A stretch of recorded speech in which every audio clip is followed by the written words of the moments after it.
Welcome to episode 1 of Ultimate U's Relentless Leadership podcast. My name's Andy Anderson, and for episode 1, I had to invite a really good friend of mine, an incredible leader, and someone who's just doing some amazing things in the world. We're going to be talking to someone. He's a lead trainer at the Coaching Institute, Australia's #1 coaching school. He's a master coach. He's a metadynamics trainer, which is the world's first and only research-developed coaching methodology.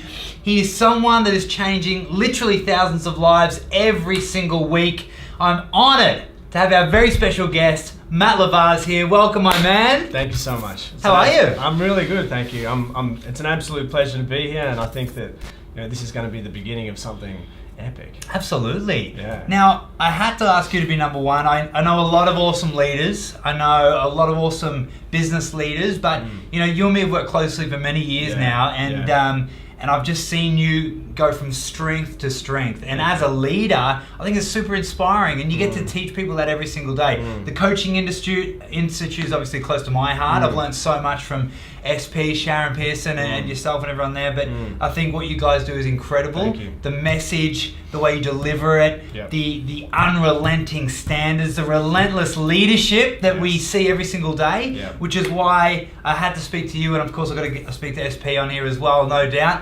But I wanted to start with you. So thank you for joining us. Thank you. Absolute pleasure to be here. So mate, tell us about your story. I want to know about your story because becoming a leader is a journey, right? It's a hero's journey. There's ups and downs. Let's go from the beginning and share with the world how you became a relentless leader. So I think that the most important thing in leadership is to overcome our own thinking. It's just I don't know too many people that have like a baseline of thinking that supports them to be great. I think it needs to be formed and created. And some people have a better baseline than others. Some people have got to overcome more than other people. But when I grew up in a place called Geelong. I was into drugs a lot when I was a kid, but that's kind of like what everyone was doing. Everyone took drugs, we all partied a lot. I got expelled 3 times from different schools. There was no school in Geelong that would take me.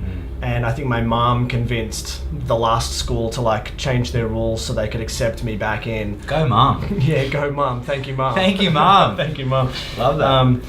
And otherwise I was going to get kicked out. I was going to have to go to a tech school or something like that. I did year 10, I failed year 10. Now through all of that, I just didn't like school. I wasn't there for learning. I was there to rebel and just dick around, but I don't really have my dad wasn't there when I was growing up, so I didn't really have any male figures to follow or anything. And so I just dicked around for a really long period of time. I got to a point where I just started to feel sick of feeling like shit, to be honest. Partying is awesome. I was a DJ for a really long time and it was fantastic. But there was no growth. And I think because of the void of growth, John DeMartini says that our values come from voids, right? So I had this massive void of growth, there was no fucking growth. And as a result of that, I think that's what's helped me develop this desire to grow. I feel my best when I'm learning all the time, and I always want to keep on learning and growing. And I think that's a really important part of leadership. Is we can only help our teams as much as we are growing. We've always got to kind of be ahead in a way if we want to be a leader. So that was kind of a turning point for me, was when I decided I'm sick of feeling like shit. I would look around me and I couldn't see anyone who had great relationships. I didn't have anyone who had a successful life in any way to follow. And I just thought, I don't want to be like this. And I see that now. It's just so easy to look out into the world and see people that are unhappy, that are just fucking angry all the time. And that are repeating the same relationship patterns over and over again, or they're moving in a direction that's just they're gonna end their lives and feel like crap. So I've seen enough of that. I think one of the things that was a big turning point for me is I see a lot of people that seem to be in kind of dysfunction or distress, and they don't do anything about it. That I don't get that. People that are, say for example, it's if someone gets diagnosed with cancer and they keep smoking. What the fuck? That's just insane. And I see that from a thinking point of view a lot in the world. So I saw that and I thought, okay, I've got to do something else. And I started looking for, I think a really key thing for me was I started to really look for and value great mentoring. That's been a big part. So just on that shift to moving forward, you think it was that pain of staying the same that sort of moved you forward, right? I mean, we often say here at UI, when the pain of staying the same is greater than the pain of change must happen. And I guess I see that as a common pattern in so many great leaders. Yeah. Well, if I look even like my family, like most people in my family, like there's some standouts, but there's a lot of people that I know that just seem to be, they don't really seem to change or improve. It's like it's the same thing a lot. And especially with sickness, like there's a lot of people in my family that have died of cancer, diabetes, but they're still no one's looking at that thinking, you know what? We should get our shit together. Like this is where we're heading. And I think that's just, I find that to be kind of a little bit nuts. Like I do actually understand it I understand the thinking behind it, but I just don't get it. So I really started to value being around great mentors. And I think what I realized is I was humble enough to know that the thinking that I've got wasn't going to get me to where I wanted to go. So I needed to start hanging around with some people that had the money that I wanted to be able to develop, or like the relationships that I wanted, the self-esteem, and I started valuing that. And I think a lot of people don't value mentorship enough. Like there's too much ego around, like I'm just going to work it out on my own, and I watch them. Like, and I know you do too. You watch people with a lot of ego and they try to work shit out on their own, and I'm just like, it's a time bomb. Like that person's got 2 years until we don't hear about them anymore, and they'll drop off doing their videos on social media or whatever. So a big part of it's been mentorship. In the last 6 years, I started I was a personal trainer for about 4 years. And then I decided to look into coaching. I wanted to develop my skills as a professional speaker. That's what I do full-time now with the Coaching Institute that I just love. And a massive part of that is Sharon Pearson, who's I know one of your mentors as well, has just been like, I'll be forever grateful to her and to the Coaching Institute, her husband as well, and just people that like, I think a really important thing of a leader is like be humble and be grateful to the leaders that you've learned from. Because so like true. I don't think any leader just like is a leader. Like no leaders is like, I just fucking work this shit out on my own. It's just like we're all connecting to whoever else there is helping us, and then it's our job to develop the other people. So that's kind of like where I'm at now. I love that. Awesome. And again, I've watched your journey. It's been freaking incredible. I've seen like you handle some amazing challenges, the highs, the lows, and it's really, really inspiring. And you've learned from the best as well, which is incredible. So why that's so important is you get to share it in formats like this. We get to help other people become great freaking leaders. One thing that I think is important to add on there is that there's this thing called tall poppy syndrome, right? And especially in Australia, there's this culture around mediocrity and this culture around like don't get too awesome. And if you get awesome and you talk about it too much, it's like it nearly offends the mediocre people. They're just like, what, are we not allowed to just like drink piss every day and watch whatever's on TV? And it's like, well, let's not shame that. Everyone's got their own decision. So if they want to, if anyone can do whatever they want in life, you believe whatever you want, do whatever you want. Everyone's got autonomy. But I think when we become leaders, we have to deal with the resistance of the pack. Like everyone else most people aren't leaders. And so if you want to be a leader, like I know for example you and Andrea, you guys worked your butt off for this gym, and you just like are relentless in how much you work and how much effort you put in. And most people I'm sure would say to you, I'm sure they could say things like you work too much, or like, maybe just tone it down a little bit and all that shit. And so I think a big part of being a leader is like the wisdom of learning who to listen to, like who do you plug into? Because I got even like friends, some people I'm like, I don't talk to them too much about this because it's a little bit too outside their world, and I don't want them to and me to start okay, maybe I should start thinking that way.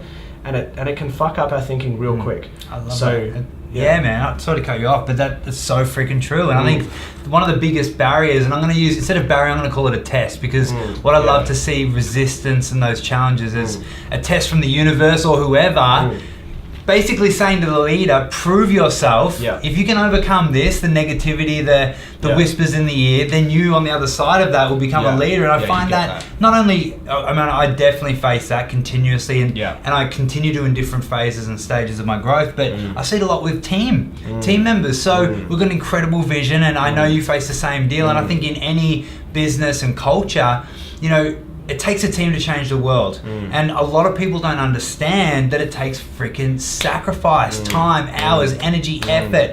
And a lot of people from the outside look in and they think, you're crazy, why are you investing so much in the business, into the company, blah, blah, blah. And it really can mess with people's heads. And at the end of the day, the reality is if you don't dedicate yourself and sacrifice, the rewards aren't there, and you can't truly become a leader. So I think that's such a strong message that leaders need to learn to know who to listen to, and then also believe in themselves. Totally. But I've got a bit of a way that I formulate, or I choose who to listen to. But I want to know what yours is. How would you choose who to listen to and who not to listen to? Cool. So it's 2 criteria. Yeah. So the first one is like, who are you? Yeah. And like in relation to what I'm talking about, and what have you done? Yes. In regards to what we're talking about. Yeah. They're the 2 questions. Yeah. And I think that it's important to like use discernment and not get lost in, say, for example, say a family member or something that we love and like we trust that person because, you know, maybe they've been there for a really long time.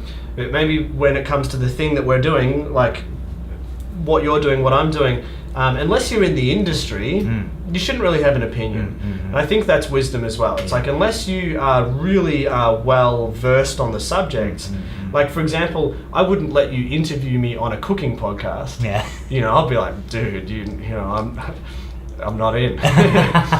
So yeah, who are you and what have you done? And just be really discerned on, if they've got the results that you want, then just listen and have no ego around it. But if they don't have the results, then don't listen.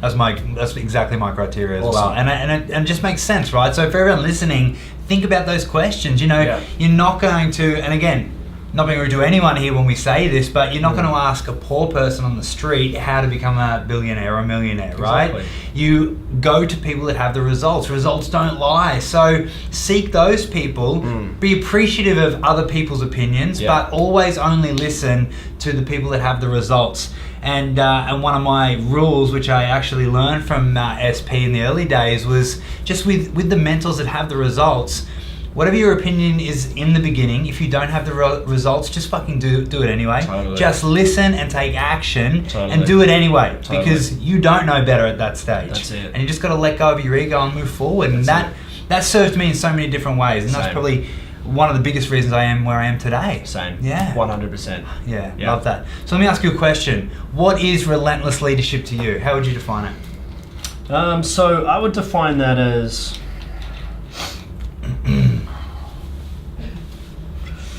being uncompromising on the little things.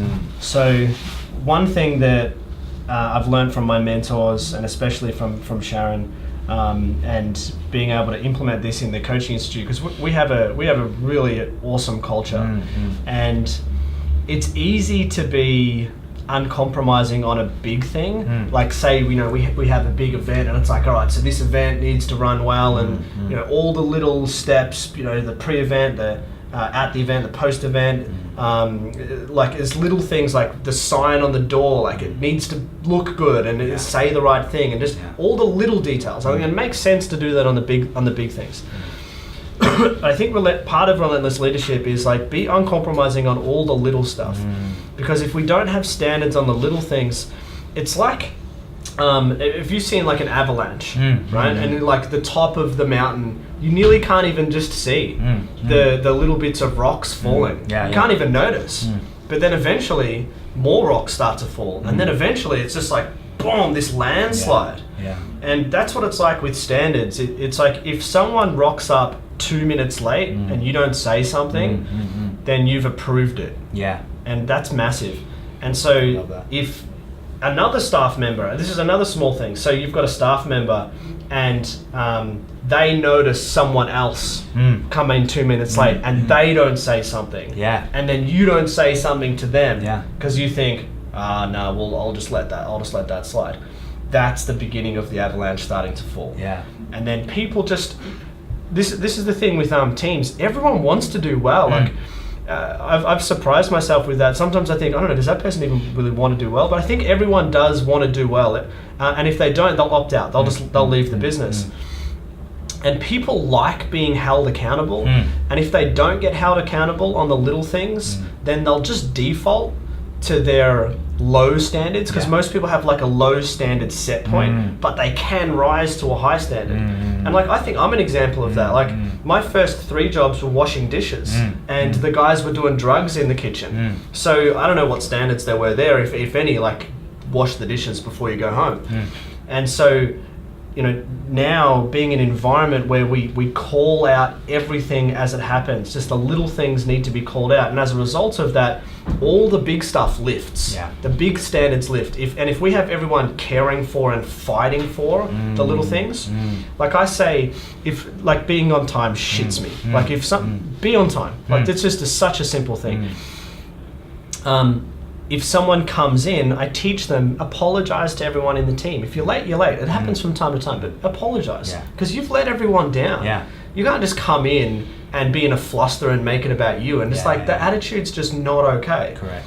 So I think it's like picking up little things, because it's the culture.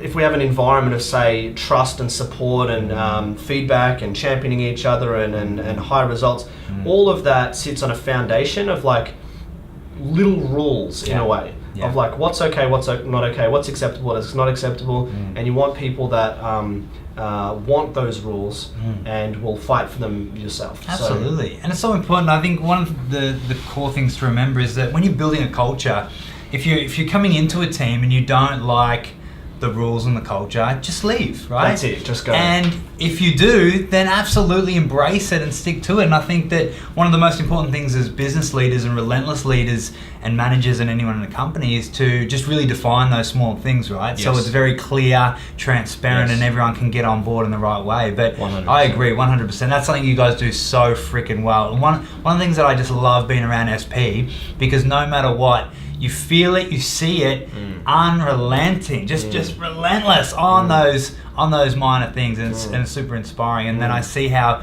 you replicate that as well, and that's why you get such incredible results. That's it. So let me ask you this: do you think leaders are born or made, and why?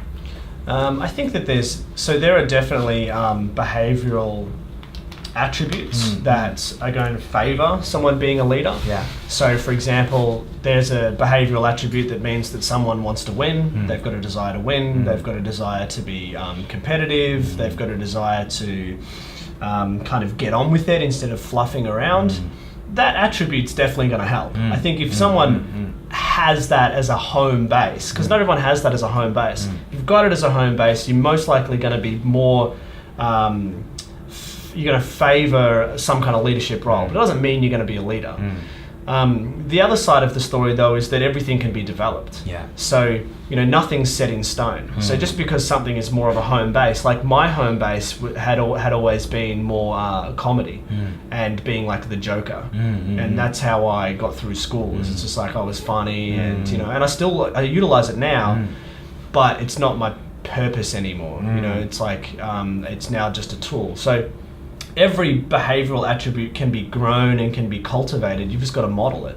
Like, see someone who's more determined and pushes through a challenge while everyone else bitches and complains about how hard it is, and do what they do, and we can develop the skill. So there's that. I think then the rest of it's all created. I think there's a baseline. You might have it. It might make it easier. It's like the physical attributes. Someone might have long legs and it means they can run faster, but someone with short legs can still learn how to run. It just might take a little bit longer. And then the rest is learned. And I think that any leader that's not learning is not a leader. That's not leadership. Absolutely. That's just ego. That's just someone who wants to control people and just like stay the same. So, you know, I know that you yourself and I, like, we're learning all the time. I really love this. don't define yourself by how much you know. Define yourself by your ability to learn. Because who gives a shit if someone's really intelligent or has got a certain level of competence? I'm impressed by the individual that can learn week to week, month to month, because I could give that person anything and say, well, this is where you are right now, but this is where you're going to be next week, or in a month, or in a year. So our ability to learn, take in new information, model it, try it on, and not just think about it, but like think about it, apply it, and teach it, is, I think, what defines a leader. But also that defines any level of success as well. Yeah, I agree, 100%. I love that. Strong message. Yeah. Let's be honest and let's talk some real talk now. Leadership is not easy, right? Would you agree? Like, I think that, everyone wants to, what's one of those Instagram memes? Everyone wants to be a lion until you have to hunt, right? Everyone wants to be a leader until you've got to do the necessary things, the sacrifice, the hard conversations, etc. Yeah. And that's one of the things I love about leadership is that it's not for everyone. Yeah. And it's one of those things that you got to work for and you got to earn. And not everyone will want it. And that's right. And that's cool as well, right? Yeah, totally. And that's absolutely fine. We don't want everyone to be in a position of leadership. Like, we need some people that are just going to be like, cool, I want to follow. I like being told what to do. This is great. Yeah, absolutely. So I guess people listening want to be a leader or want to learn more about leadership and business and success and all of that great stuff need to understand that it is a challenge. There is going to be resistance there. And one of the patterns that I love reading biographies. As you know, I'm a crazy reader, and I love reading about my mentors and about people I wish were my mentors and seeing their patterns of success. And one of the patterns is always struggle. There is a lot of barriers and resistance. Yes. And I want to know from you, you are an incredible leader. What are some of the defining moments for you, I guess, where you cross the threshold from being a follower, maybe even a bit of a victim mindset, which a lot of us start in, and then you cross that threshold into leadership, and what were some of the defining moments for you? I'd say there's been two. So one was a defining moment around becoming a professional speaker, which is a big form of leadership. You're leading a room of people, and what we do is it's a facilitation of getting people to think and take responsibility, right, for their lives, because that's kind of our gig. Now, if I'm not doing that, I can't lead a group of people. And that doesn't mean all my shit's together and I'm perfect, but it means that I'm consistently doing everything that I can to take responsibility and have a great life myself. I'm like, we're all on the same journey. So there was a key moment where I said to one of my mentors that I want to do this. I want to get up on stage. I want to be a professional speaker. And she said, well, bridge the gap between this is, SP said this, bridge the gap between who you are off stage and who you are on stage. So like, who are you in your life outside of like leadership? And then who do you think you need to be as a leader? And the distance between those two things is going to determine how much success you have. Like, if they're really far away, so it's like we have this conversation and then go out there and crack a couple of tins and just, a Magnum and a tinny on the gym floor. After doing a podcast on healthy eating or something. Like, and I think a lot of people do that because it's more like that. Maybe they see leadership as a I don't know, like, it gives them significance, so maybe they're in it for the wrong reasons. So that was a defining moment, because I thought, okay, if I really want the level of leadership that I say I want, then I have to start making some more changes in my life. Like, I can't just keep on living my behind the scenes secret life, which was probably still a little bit too linked towards my past of dicking around, blaming and not taking responsibility. So that was a big defining moment. The next one was one not too long ago, which was, and you know what, both of those defining moments came from mentoring. I think that's a really important thing. Like I just think anyone who is smart about doing anything is hooking up with training, like hooking up with mentoring. It's just like people come to your gym for the same reason. Like, don't do it alone. Why would you do it alone? Like, listen to what you've got to say and what your trainer's saying and stuff. So the next one was, it's like another version of that, where it's I needed to become more professional in the eyes of my team and the business that I'm part of, and also the the students or the prospects that we're working with another level of professionalism as to be able to earn more trust. So example of that is I don't really swear much anymore. Like I used to swear a lot. Like we're swearing here, but it's a different context. So naturally I swear a lot because I like the word fuck. I think it emphasizes things, right? It does. Absolutely. It's a powerful word in the dictionary. Now, especially because you're from Geelong and I'm from Ballarat, so it's ingrained in us from a young age. It is. It's in our DNA, along with a whole host of other words. So there's a level of like, and especially in the world right now, like we're recording this 2018. People are like judging the shit out of each other on just the littlest things. Right? And you've got to be careful because if we are someone as a leader who allows. This can't be misunderstood, but it's like you nearly can't allow people to see too much of your humanness as a leader. Like there's appropriate contexts for when to be too flawed as a leader, and you got to like shape that. For example, within my sales team and also on stage, if I dress a certain way and conduct myself a certain way, so for example, places that I'd never go, like sexual content, just don't go there. It's like it's too dangerous.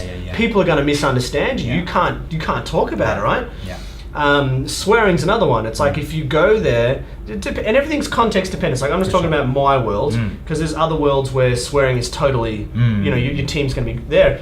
But it's like if I talk in too much of a casual way, or if it's maybe too much fun, what happens is that the people around me will unconsciously include me a little bit too much on their level. That's right. Right? And that's great if your purpose is to build friendship.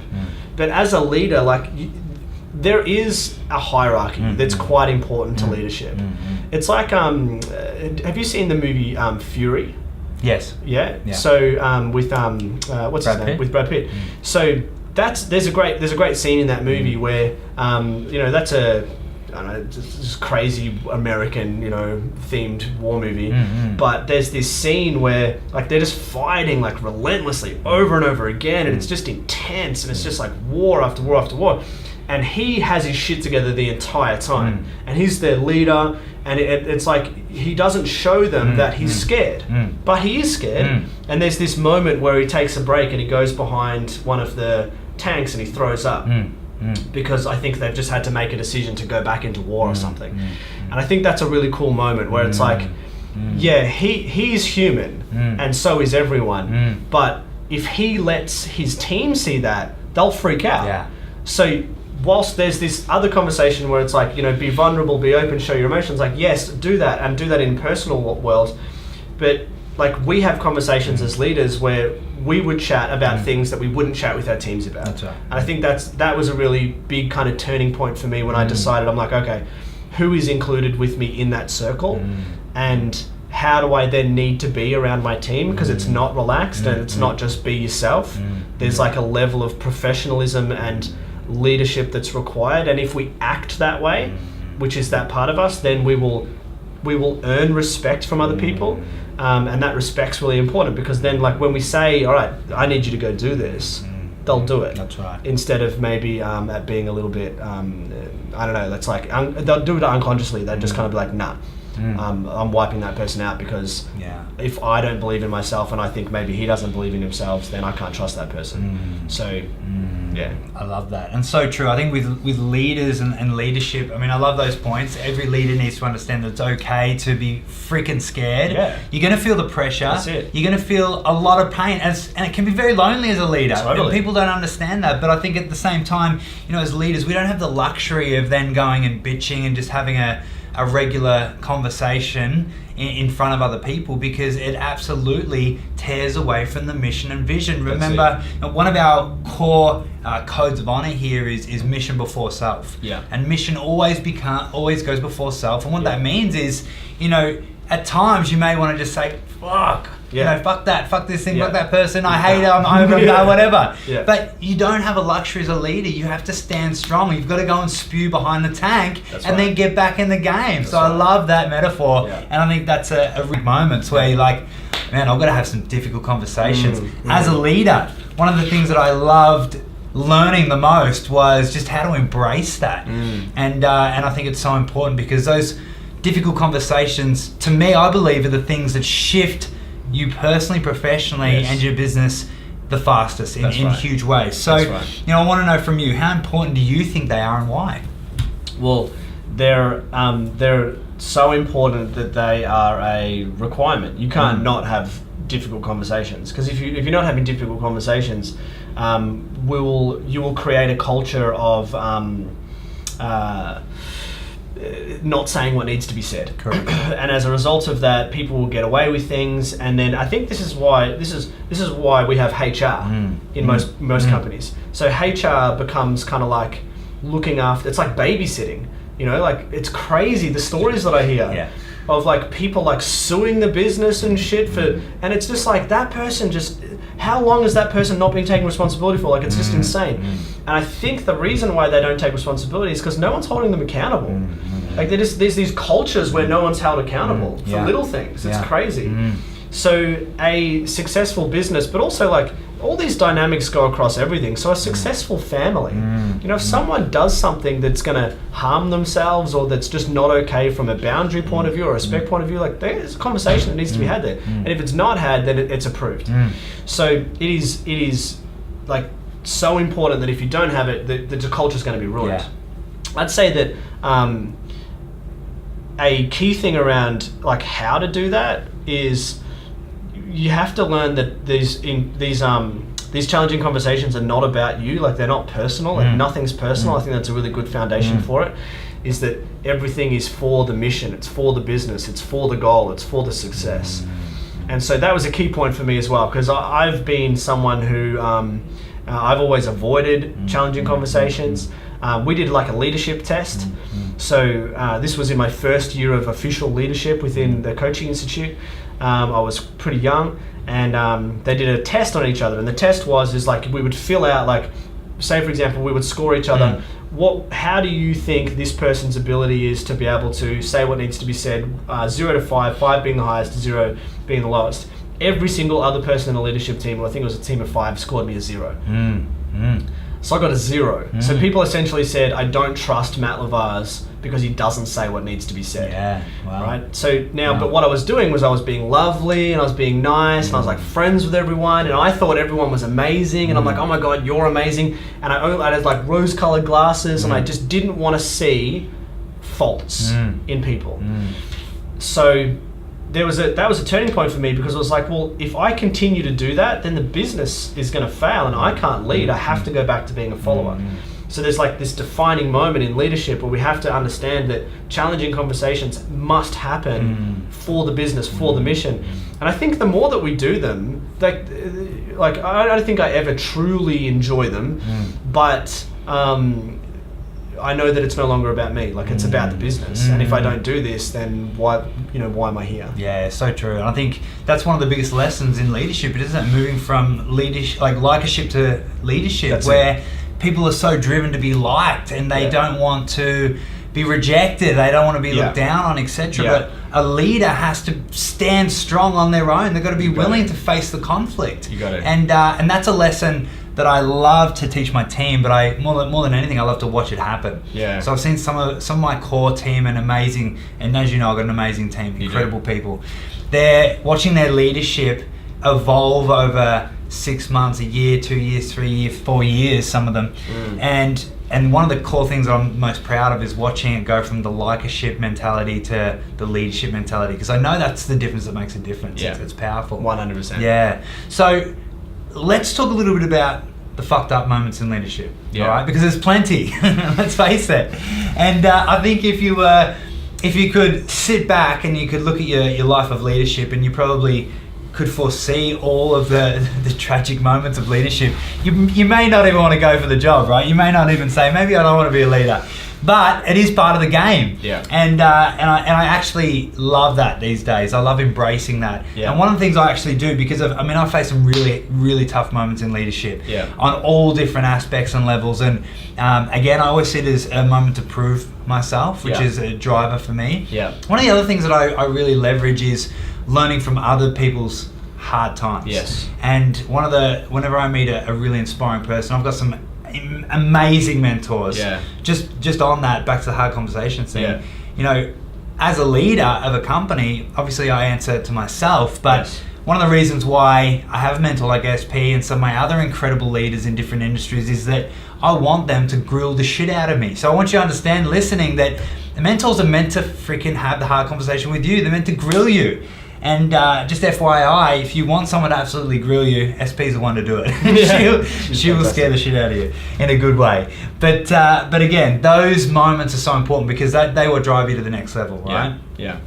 And then with these mentors that we have, I love researching their tough times. They're incredibly challenging times. Yeah. And that inspires me to do more, be more, because I know that everyone goes through it. Yeah. I want to know from you, what are some of your tough times? Is there a moment where it was just like, it almost broke you? But as I always say, you need to get to those broken points in order to get a breakthrough, right? Does anything come to mind? Yeah, definitely. Yeah. So for me, and I know a lot of people will resonate with this, is that our personal life and our business life, they have to be separate, right? So there's personal life, that's a whole other thing, and then there's business, and they can't cross too much. Although they are linked consistently. Yeah. Whilst we have to keep them separate, they are linked. And so a big challenge for me was I went through like a relationship fell apart and some things that changed in my personal world. I had a few kind of like some new kind of traumas and just some shit that happened in my personal world.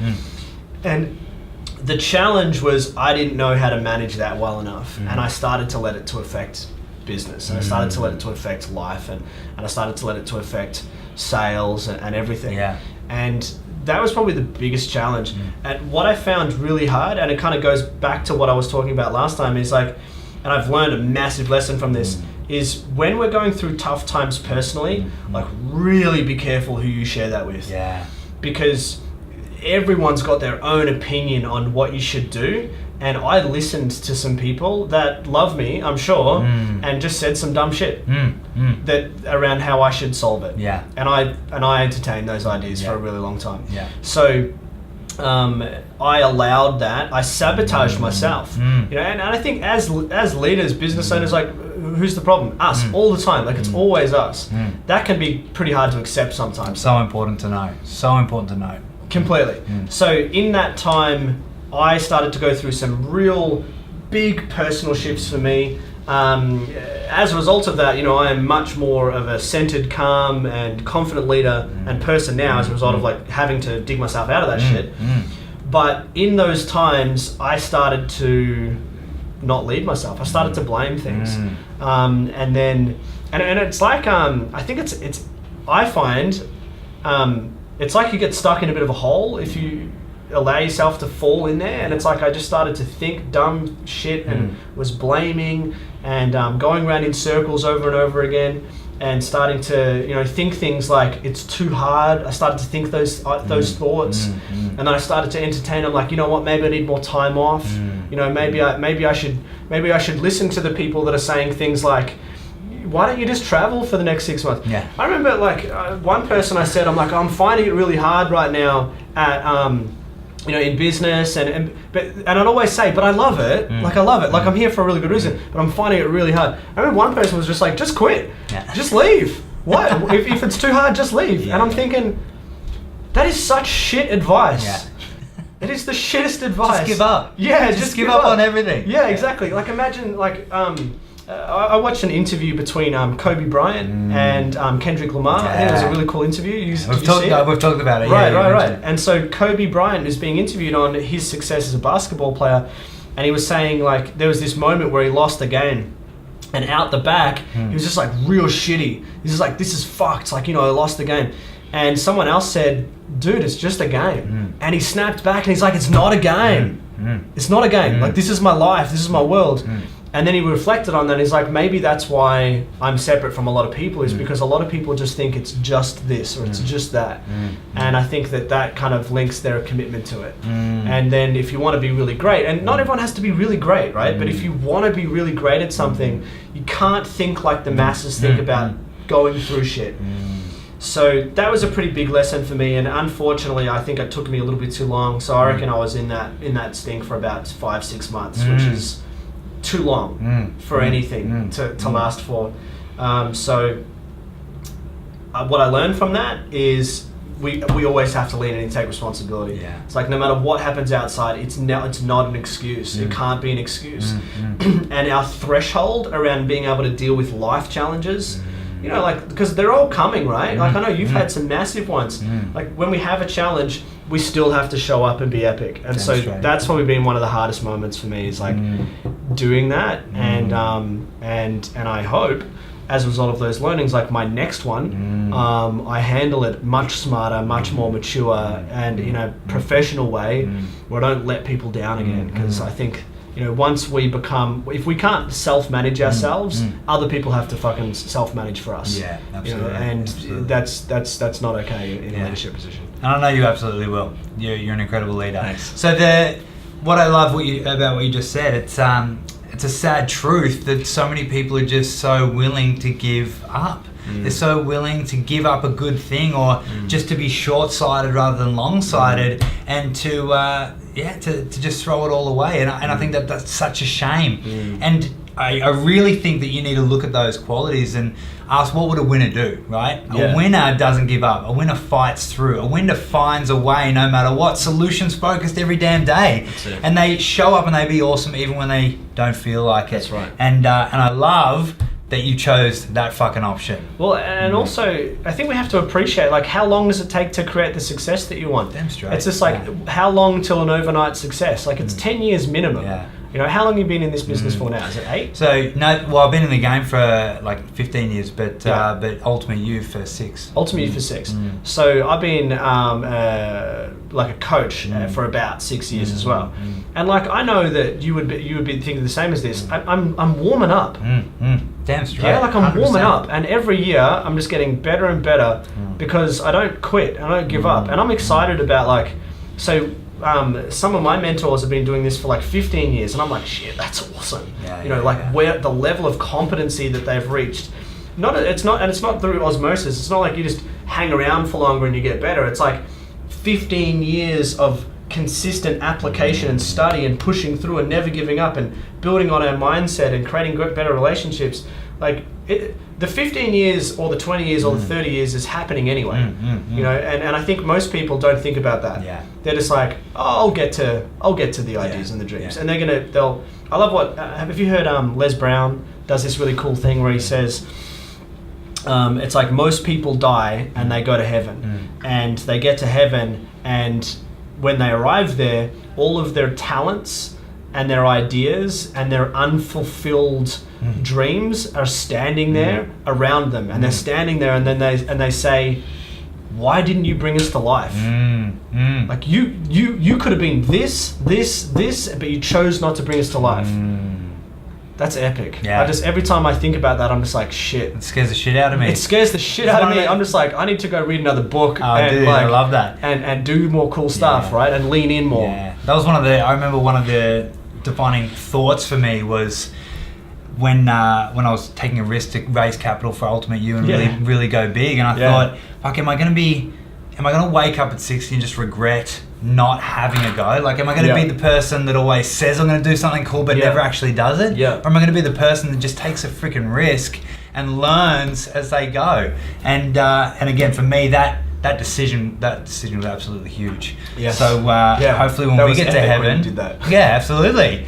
And I continue to do it. And it's one of those things with leadership. You just got to continue to be relentless on that path. It's funny. One of the things SP said to me early on when she was mentoring me, and I said to her, I think I was like, oh, I did this awesome thing, and you know, I'm super pumped. I reckon we can do this in the next sort of 3 months. And she's just I was overexcited. She was super calm as she is, and she goes, awesome. Do that for the next 10 to 15 years and then maybe you'll be successful. Yeah. So the lesson was like, Yeah. dude, it takes consistency. You got to be patient. Yeah. It's not going to happen in a year or 2 years. Yeah. Do that shit for 10 years. Do that Yeah. shit for 20 years. And Yeah. then you might be successful, Yeah, right? I love And you that. got to be prepared for that. Well, I think this message is so important right now as well, because we live in a world of instant gratification. Oh, dude, 100%. And like I'm seeing like narcissism is on the rise like fucking crazy. If you Absolutely. just watch, like I was thinking about doing a post on this, but I hadn't been able to articulate it properly in my mind. It's like there's a difference between self-love and self-worship. And there's self-love, which is an internal thing, and that should be defined on like feeling into your emotions, knowing what you want, having boundaries, and like respecting all that stuff in other people as well. It's got to be reciprocal, otherwise it's not self-love. Yeah.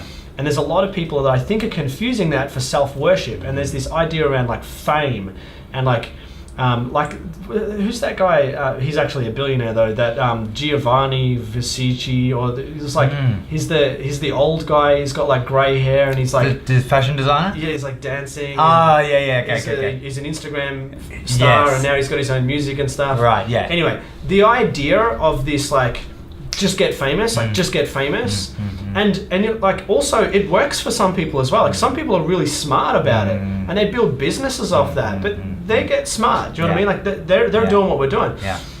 Then there's this idea that it's easy and you can just boom create something. And we see, and I watch people, and I'm sure you watch them too. I see them come and I watch them go. Yeah. I see them spike, and I just think that person's going to burn out. Yeah. That's not sustainable the way they're thinking. They're not thinking about it long term. Yeah. They want quick and they want fast, and it's like that's I reckon that's got 3 years. Yeah.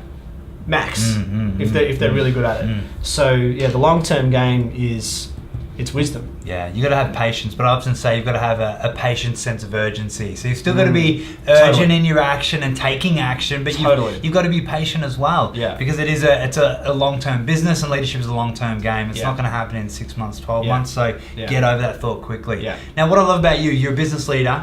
You work with so many business leaders, but one of your specialties is helping people become business leaders, right? Yeah. Starting their own businesses and things of that nature. Yeah. So what do you think are the most important skills that you need as a business leader? Well, so the three obvious criteria is you got to be relentless at understanding marketing and sales. You must be a great salesperson, and then I think that you have to like sort your shit out like consistently. I think people underestimate how much shit needs to be sorted out. You know, like most people internally. So most people are quite unaware or unconscious to what their limits are, and in business they come out. Yeah.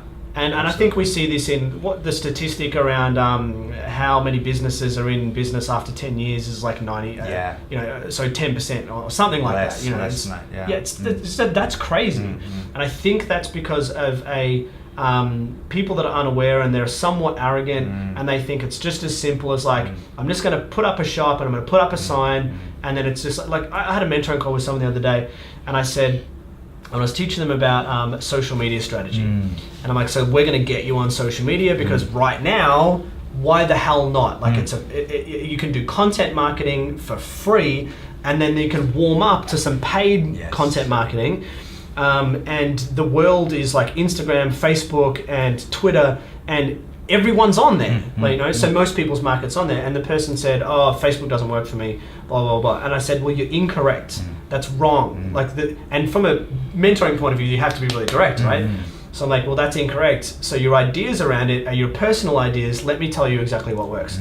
So I think if anyone's got any kind of like personal stuff that's getting in the way, maybe beliefs about success, around money, around accepting value, around giving value, the good thing is that all of them can be changed. You know, I had a mentoring call with someone once, and they said, oh, I think I've still got some beliefs around sales, and I'm helping this person set up a sales funnel. And I was like, what? And I said, okay, so, because I work in a coaching environment, so everyone's got access to coaches. It's like there's coaches everywhere. And I said, okay, we're going to end this call now. You're going to hook up with a coach and sort that shit out tonight. So it's done. So you've got a mindset that supports your success, and then let's have another call. Like, let's not dick around on those things. So I think successful business owners need to be like very vigilant around, does my mindset support me? Because mindset is controlling everything. You know, Einstein said that you can't solve the problem with the thinking that created it. Yeah, so absolutely. if someone's got thinking around like lack or something, like sort that shit out. Yeah. One. Then the second thing is, I think a big, like, it's an obvious one, is sales. Like anyone in business is a sales professional. Correct. I think everyone should be learning how to sell, and especially in Australia, if you want to do well, learn consultative selling. Like learn, like the amount of businesses that I know that don't have a sales process is quite interesting, isn't it?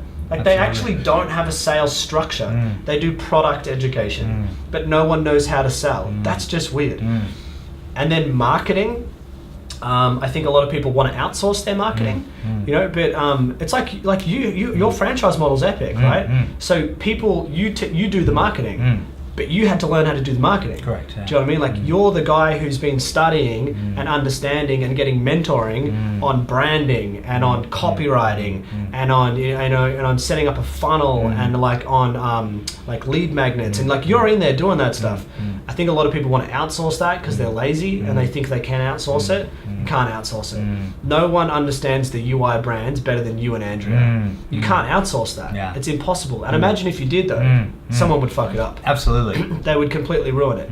Now, so yeah, I think a responsibility around like, if you want to be in business, you must become a marketer, and the business success will just sit on the ability to market and sell. Like it's a simple kind of model. It's like, we're a coaching business, but we're a sales and marketing business. You're a gym business, but you're a sales and marketing business.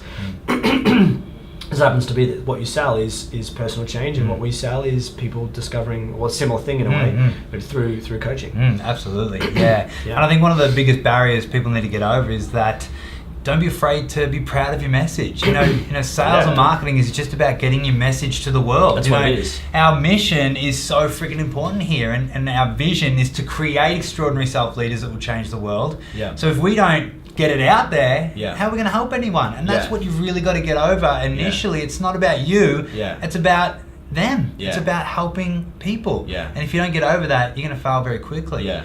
That leads me on to my next question around business and what are some of the patterns you see around new people trying to start a business or wanting to start a business, but the fears that override them. What do you think the biggest fears new entrepreneurs or business owners or leaders are facing? I think it's, I see that most business owners, like if they're in their infancy and they're not getting the results that they want, they're giving into resistance, like they're giving into procrastination. It's like a fear of not standing out. It's like the tall poppy syndrome. They don't want to be, they don't want to be seen, or they want to be, they're concerned about being seen a certain way. You know, they're concerned maybe about not being accepted by some people or ruffling some kind of feathers or something. But to succeed in anything in business, even just to stand out as an individual, like you can't be liked by everyone. Yeah. You know, imagine if you, like, what's the way to dress that everyone approves of you? There's no way to dress that way. Like you have, like, you know, I'm wearing a shirt and I've got some weird bangle thing on, and, you know, I'm sure some people are like, fucking shit bangle. Do you know, like, there's always something to pick on. Yeah, exactly. So, but if we want to do well in business, we have to be okay standing out, and we have to be okay accepting failure, and we have to be okay accepting rejection. Yeah. So I think they're probably the key things that people are avoiding, is they're not leaning into failure and leading into rejection enough. Another good reason to read biographies, it's like, how many stories of great leaders, business owners, actors, entrepreneurs, performers, like riddled with failure. Oh, yes. Riddled with people saying, you're not smart enough. It's like Walt Disney, like, you're not creative enough. Oh, 100%. You know, like Einstein, like, you're an idiot. All of these messages of people that just push through anyway. Yeah. And I think people that fail probably listen to that, or they entertain the ideas, or they're not taking enough action and getting evidence that they're great. So I think a big part of, there's a difference between like just saying you're great. So I love what you do, which is like, you know, you want to be one of the biggest change centers in the world. Like that's part of your mission. And I've heard you say that and I'm like, nice. Like I love how you just like, why not? The world's not that big. Like once you travel around it a little bit, you're like, okay, cool, there's America. You know, it's just like, it's not as big as you think it is. And the people that are standing out, like people get known really quickly. So Muhammad Ali said, "I'm the greatest." Like before he was, though. That's right. That's quite important to acknowledge. Yeah. Like he was spruiking himself as the greatest when he wasn't the greatest. Turns out he become it because that's what he said. So I think that Stephen Pressfield says this is like one of the requirements of a successful journey in business, but even just in the in creating health or whatever it is you kind of have to be a little bit arrogant. Like you need a little bit of arrogance and a little bit of maybe like ignorance as well to like how much am I getting myself into. Right, because I think the contrast, especially in the beginning. Yeah, especially in the beginning. Because I think the contrast is maybe if people don't have that, they think about it too much, and it's like, okay, wow, I'm really getting myself into something big right now, and I don't know if I have the ability to do that, and I'm going to play it slowly. So that would be like Muhammad Ali's like, I don't know, I'm thinking about getting into some big fights later on, and people would interview him, and it's like, oh, I'm a pretty good boxer. I'm pretty good. It's like that's not the recipe for success. So if someone wants to be successful, they need a level of arrogance. And it's like a level, right? Like, don't misunderstand me. Don't let it overpower you or overtake Yeah, like don't be you. Control it. Exactly. Don't doesn't mean be a dick. Because I think there's a lot of evidence of like people that are really narcissistic in business, and they're that's actually because narcissism is low self-esteem. So anyone who is successful though does need to kind of brag about themselves. Like we actually teach that in our culture. So in our culture at the Coaching Institute, we invite people to brag about things. And I would say to someone, like a new person, I'm like, all right, so I'd walk past and I go, all right, you're on some calls for the next couple of hours. I want you to find something that you've done really well over the next couple of hours, and then I want you to yell it out to everybody. So I'm teaching it's good to like toot your own horn. I think that's an important attribute. Yeah, demonstrate. I love that. Stephen Pressfield, great author. So good. You're great at building teams at TCI. I love that. And I want to know from you, when you're looking for a new team member, when you're looking for that winner, that all-star, that game changer, what are you looking for? How do you pick that person? So some stuff that I've learned from my mentors as well is, first of all, like a sparkle in their eye. You can tell it's in your eyes. Hey, thank you. So I would hire you. Good. Thanks. It's like an aliveness, right? Some people have it, some people don't. If you can see it in someone's eyes, they'll meet your eyes, and there's like an aliveness. Do you get what I mean? Oh, there's like there's a level of like energy in that person. It's just like, all right, I'm here, I'm paying attention. And if you said, could you go do that shit job? You wouldn't say shit job, but you know what I mean? Like, could you go clean that? They'll be like, yeah, of course, I'd love to. Like that attitude is just key because it means they don't think they're too good for stuff. Just on that, one of the worst responses is, that's not in my job description. That's not part of my job. See ya. Bye. Kills me. I had someone in an interview once say, I said, so the hours are 8:30 till 5:30, and she goes, ooh, 8:30 is early. And I'm like, we're done. 8:30 is early? Yeah, wow. What? Yeah. She wanted to start at 11 or something. Yeah. So, the spark is the most important thing. Then I think the second thing is an honest desire to be part of your mission. I think that's a really important thing. So one thing that I really love is if I've got someone who loves what we do, the contrast is some people love what we could do for them. And there's a big difference. So some people are like, I would love to work here because I think that I would really get a lot out of being in your environment, and I think I would really learn because I've been in a shit environment. And I'm thinking to myself, this is not good for me to hear. I don't give a fuck about any of these things. And if you think about that, that's fair to say as a business owner. Like, I'm not here to rescue people. I'm here to build great teams so then we can help people. So I want people to come in and say, I love your mission. I love what you do. You know, I know you would be so impressed if someone had researched everything about your business and they came in for a PT job and they were just like, I reckon that you've got one of the best change centers in Melbourne. You know, I love how you combine mindset and physical change, and I love how you've got a leadership team, and I've learned about that, and I'd love to help you. Like that's like music to my ears. You know, I'd love to be part of it. So important. And just on that note, we're the only change center in the world, by the way. So you're the only change center in the world. Absolutely. I mean, we created that. But in saying that, the worst thing someone can do is come into an interview and not know anything about the business. It's lazy. So I immediately cut it then and there. I don't even move forward. What do you know about the business? Nothing. Okay, see you later. Done. Yeah, totally. And that's an example of a standard that you just have to have, because otherwise we'll lower our standards. We get people that are not a match for us culturally, and they're going to make a lot of mistakes. The last thing is the person's ability to take feedback. Yeah. Can they take feedback? So in an interview, I'll find an opportunity to give them feedback on something and just check in on how they respond. And the only response to accept is thank you. That's it. So it might be something simple as this. I would say, if I could, would you like to let me know why you were late for the interview? And I just want to check in. I'm really, really sorry, this is what happened, and it's all good, I won't let it happen again. Or sometimes someone gets really nervous and they talk really, really quick, right? And I might just say, so the role that you're applying for is a sales role. It's going to really require you to really slow down and bring a lot of warmth to this. Are you aware that you talk really quick? And do you have a contrast of how you can slow that down? It's just done in a really cool way. But if someone has a lot of ego, a lot of attachment to their ego, they can't handle that shit. Yeah. Okay. They will just respond really badly. And the thing to look for is defensiveness. Yes. If anyone defends it, they're like, oh, that's because this happened outside. They could just be like, oh, it's because I've rushed here. No, it's not. Like, own it. It's just the only answer is thank you so much for pointing that out. Yeah, I didn't even notice. Yeah, cool. Yeah, I think I could totally do that. I reckon I could slow down. Thank you for pointing that out.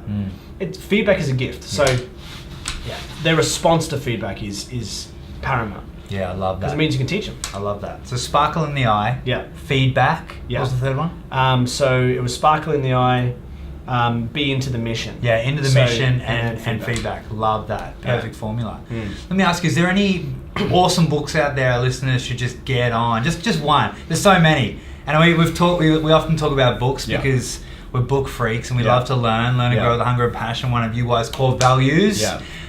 What's an epic book that they could get onto? That's easy. I've got to promote my mentor Sharon Pearson's just wrote another book. Yes. That's it's a bestseller. She's it's been like promoted by John Assaraf, who's one of the stars of the movie The Secret, and it's called Ultimate You.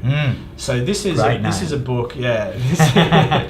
Well, she asked you permission. Oh yeah. Which is I think beautiful, isn't it? Oh, because it meant a lot to me. You. She definitely didn't need to. Yeah, it meant a lot to me. But it was it is a great name. So awesome book, by the way. It is the best book that I have read on growing up. And so we grow up in our families, but we don't really grow up in our families because our families don't have everything that we need. That's important to acknowledge. And I think if people live in the fantasy that they did, then that's very dysfunctional. So families just don't have everything. So I mean, like, mentoring on our emotions, like who really had that? I know some people did, but who really had like emotionally appropriate responses to things and someone to sit you down and educate you on your feelings? If only, right? This is one of the things that baffles me about life. It's like one of the reasons why I think coaching is so important and personal development, life coaching, because we don't freaking know these things. These are the things that will define a human. That's it. Take it away. So, as guys, so we grew up with the whole don't cry, right? Don't be a pussy, and bros before hoes, and just all these crazy ideas that are so dysfunctional, not only to men but to women, and they ruin relationships. And they are normal part of the culture, right? And I can only imagine what's going on in school now. I think it must be worse because of social media and shaming around stuff and the pressure of how to look. Like, we didn't have that. We didn't have pressure of how to look. I don't even remember looking at my body until I think I went to the gym. I was like, I didn't even look at my body. I didn't check it out. I never looked at it and was like, oh, stomach. Yeah. Do you know what I mean? Like, I was just a kid, but I was, wrapped in my own dysfunction. Anyway, so this book is a key to unravel that, and it's like benchmarks and guidelines on like what is healthy, functional relationship with self, what is healthy, functional, reciprocal relationships with other people, and I think that it's the kind of stuff that just should be taught in school. Yeah. So I highly recommend everyone read it. Yeah. And I think anyone who skips it is usually so low in their self-awareness. This is a fact. Is if someone's unable to take responsibility for themselves, it's always because they've been through some shit. Like, no one chooses that. So someone who's been through a lot of shit, they're unable to take responsibility, so their self-awareness is so low, then they think they don't need it. And unfortunately, that person may never ever grow out of their own dysfunction. So if you're hearing this and you think it's a good idea to get the book, Get the book and read the whole book. Read the whole book. It's a nice chunky book. Take your time. Oh my god. It's dude, it's great. I grabbed it and I love a book that you can throw on the table. You like hit someone like a with good it. legal document. You throw it on the table, it just makes a huge thudding sound. A lot of effort put into that book and it is phenomenal. It is so amazing. well played, and go get the book. Yes. Ultimate You. Yes. Booyah.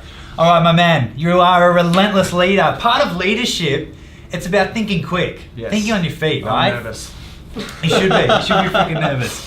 Part of being a relentless leader is thinking quick, doing what you need to do, and just going for it. Leaders make decisions on sometimes 40% of the information, sometimes 0% of the information. What I'm going to do now is I'm going to play a game called Rapid Fire for relentless leaders. I'm going to say a word, and you just have to say whatever comes to mind. But you got to be quick. Okay. All right. Now, no crying, no shaking. We're just going to rock out. All right. Rapid fire, relentless leadership style. Are you ready, Yes. Matt Lavars? Let's go. 3, 2, 1. Work. Play. Stage. Show. People. Love. Love.